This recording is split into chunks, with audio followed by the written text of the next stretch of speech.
This Brightline construction update looks inside the all-new Orlando station.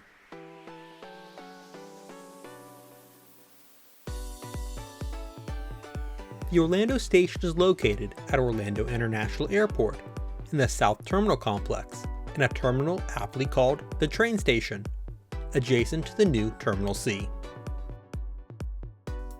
Originally opening in 2017, this was originally known as the airport's intermodal terminal. Until now, it has mostly been used by airport passengers accessing the C parking garage, which opened at the same time. Within the past year, it has also provided access to the new Terminal C. Based around the platforms for Brightline's service, it is envisioned to be the center of the airport's ground transportation operations to provide connections throughout Central Florida. It is connected to the main terminal by an automated people mover. Since opening, the future entrance to Brightline Station has remained rather unassuming to the occasional passerby. But that has all changed now. Welcome to Brightline's Orlando Station. Facing into the terminal's atrium on level 5, passengers will be greeted by and pass through this entrance, known as the Wicket. Entering inside and on the right are kiosks where passengers will be able to purchase tickets if they had not purchased them in advance. On the left is a checked baggage drop and guest services area. This is also where checked baggage for passengers arriving to Orlando will be made available for retrieval. Then are the turnstiles, where passengers will scan their tickets to enter and pass through the security screening area.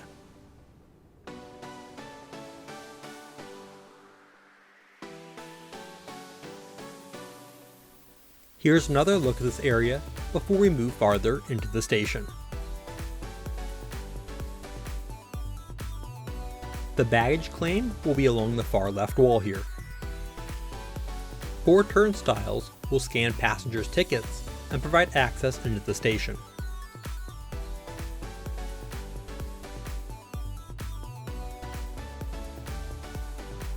After passing through the turnstiles, passengers will then pass through security with a scanner for any bags they are carrying and the pillar metal detectors for passengers to pass through.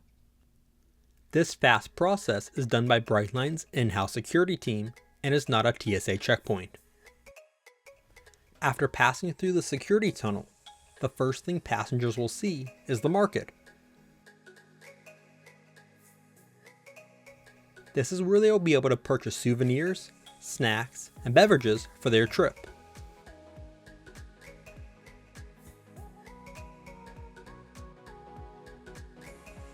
This is also a good opportunity to show what this space looked like before Brightline built it out. When the terminal was originally built, this area was left as an empty box. And here's that same area today. Located behind the market is Mary Mary, the in-station bar. This is the centerpiece of the station where alcoholic beverages, cocktails, and light food can be purchased, just like the bars in West Palm Beach, Fort Lauderdale, and Miami stations. It is named after the 2 wives that Henry Flagler, who originally founded the Florida East Coast Railway and to who Brightline can trace its corporate history back to, had, who were both named Mary.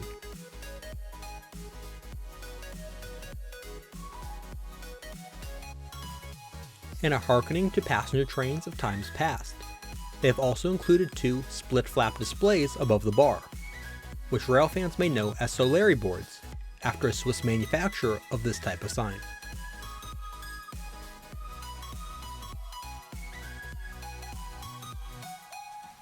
This area features a variety of seating for people enjoying their food and beverages, as well as waiting in general.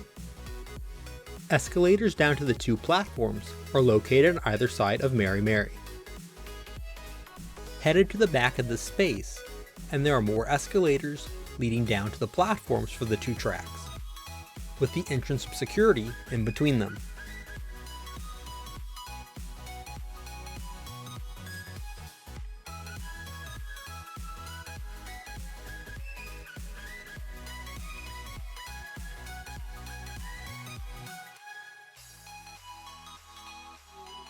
Located on the west or left-hand side of the station is the public conference room and smart lounge. Known as Meet at Brightline, there's a conference room available that passengers can reserve for a last-minute meeting before catching the train. It is equipped with a conference table, screens, and a whiteboard.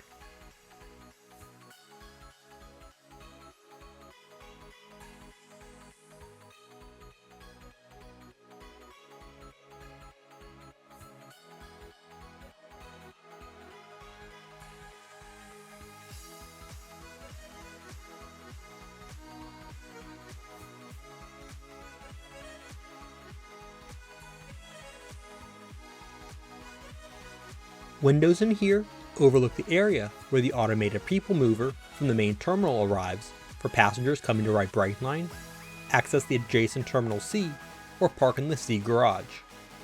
The station is located one level above this. Located next to the conference room is the Smart Lounge. This is where the majority of passengers will gather while awaiting their trains.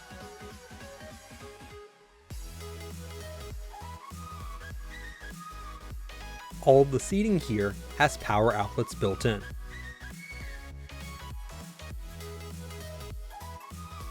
There are also high-level tables available at the back for passengers needing to get some work done before boarding their train.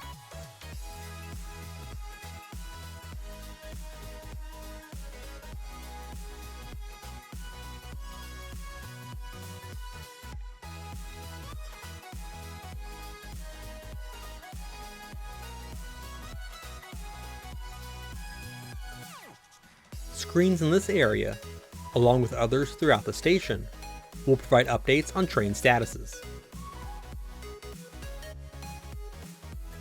Also in this space is a kids' corner.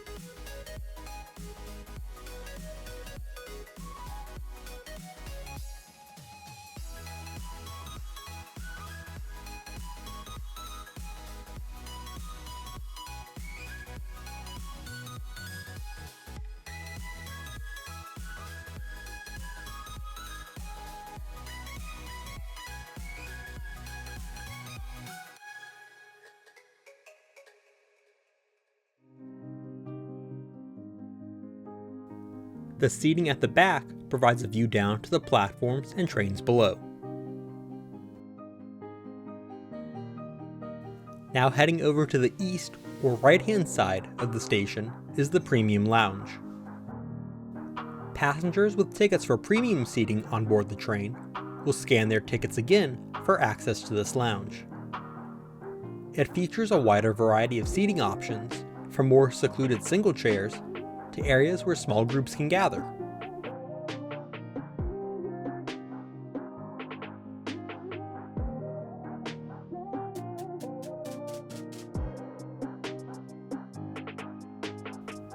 The wall of windows offers views out onto airport property, with distant views of planes taking off and landing, along with part of Airside 4.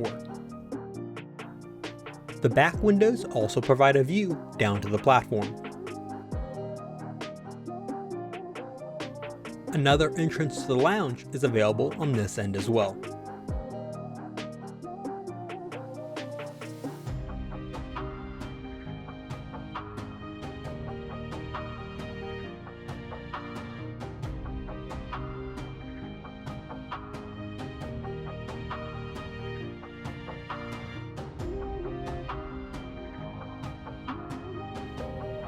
Along the interior wall is where complimentary beverages and snacks will be available for the premium passengers.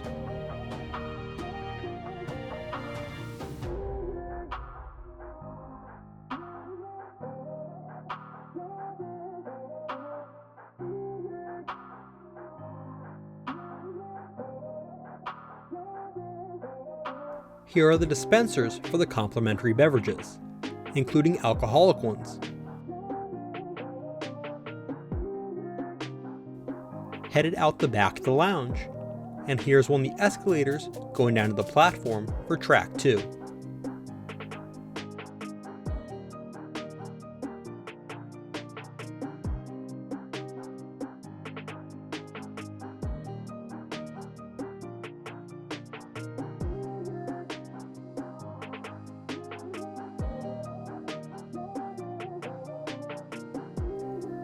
We'll actually head down the escalators on the other side to check out the platforms.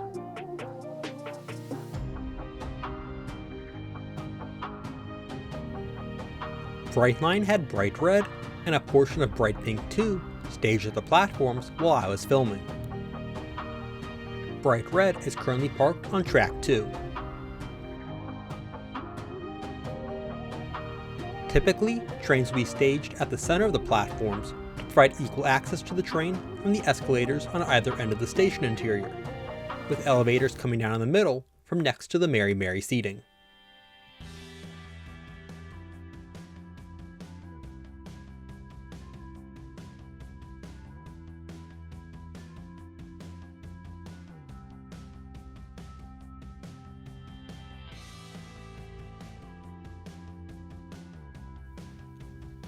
The platforms themselves are long enough for trains made up of 10 coaches and 2 locomotives. The trains were staged for photos here at the north end of the platform. The tracks curve after leaving the station to pass through the airport and onto South Florida. And now heading back up the escalators into the station.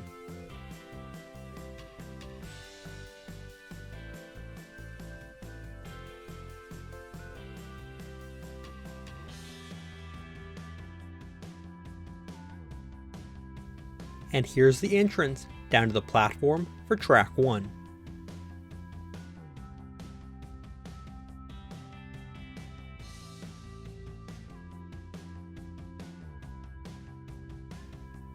Bright Pink 2 is currently only made up of 2 coaches, as the other 2 have been taken to South Florida to provide extra capacity for the spring rush of travelers.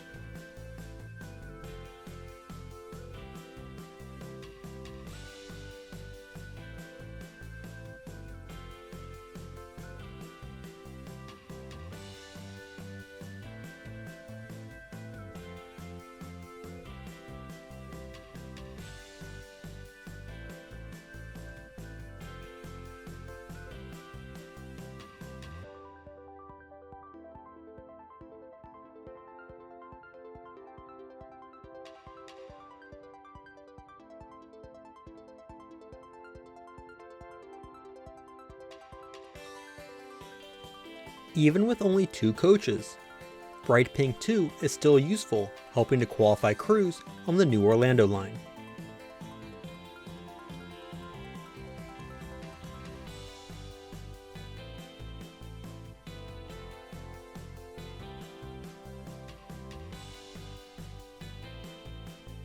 In the distance here, you can see the airport's signature air traffic control tower.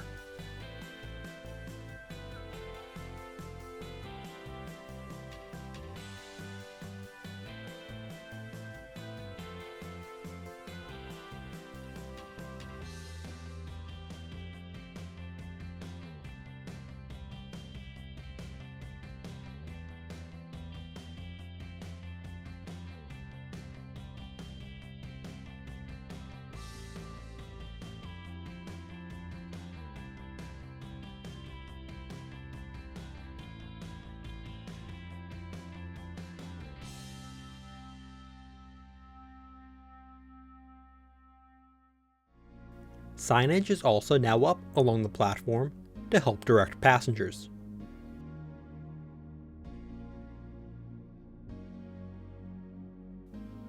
When service begins, Brightline plans to offer hourly service to Miami. The first southbound train will depart at 5 a.m., arriving into Miami at 8:30. Service will continue hourly until the last one departs at 8:50 p.m.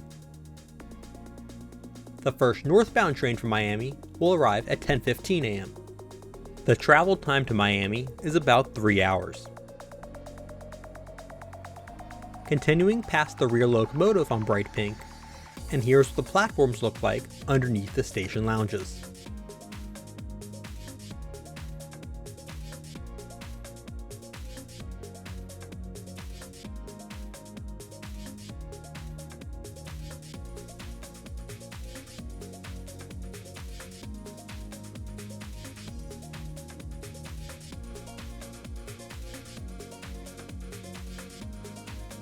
On the right here are where the elevators are located.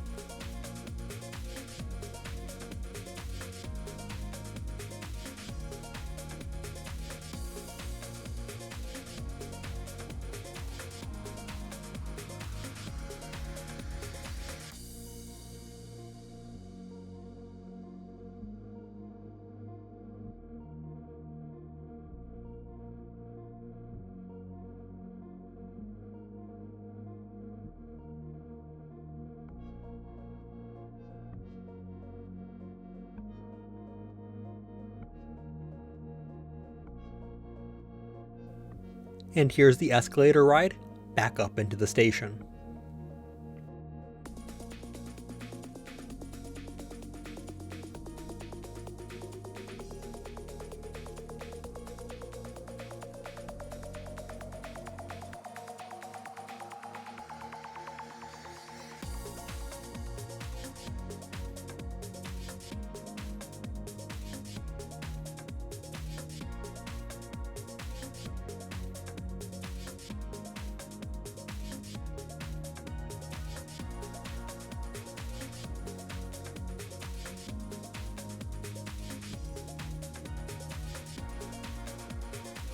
And finally, here's the view guests will have walking out of the station.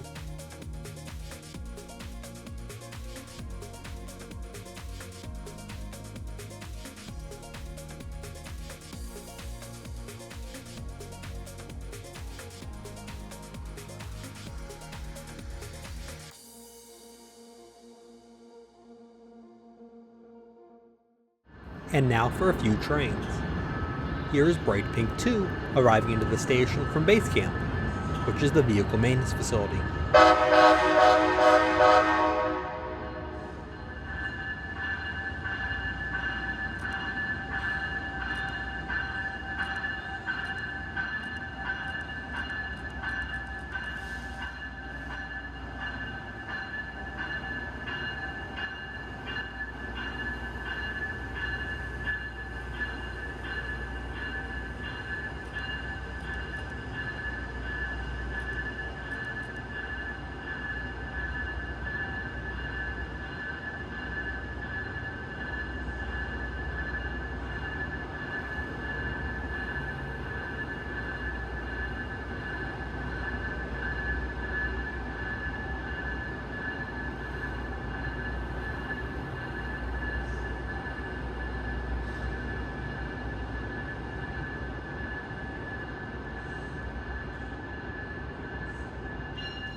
And here's Bright Red departing back to Base Camp.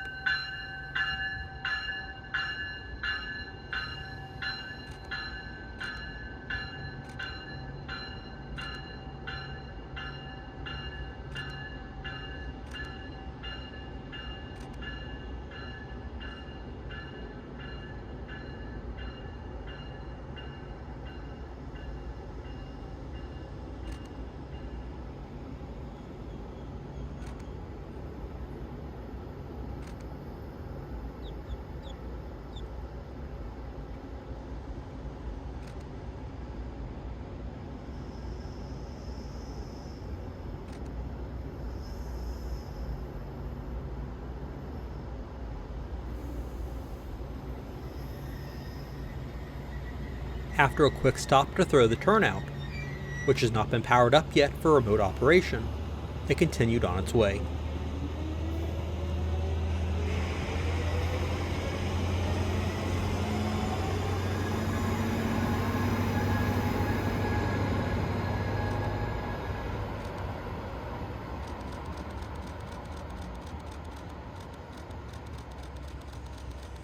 Thanks as always to Brightline for providing me the early access to film inside the station, along with the crew at CDB Productions for some of their assistance as well. Thanks for watching, be sure to like button and subscribe.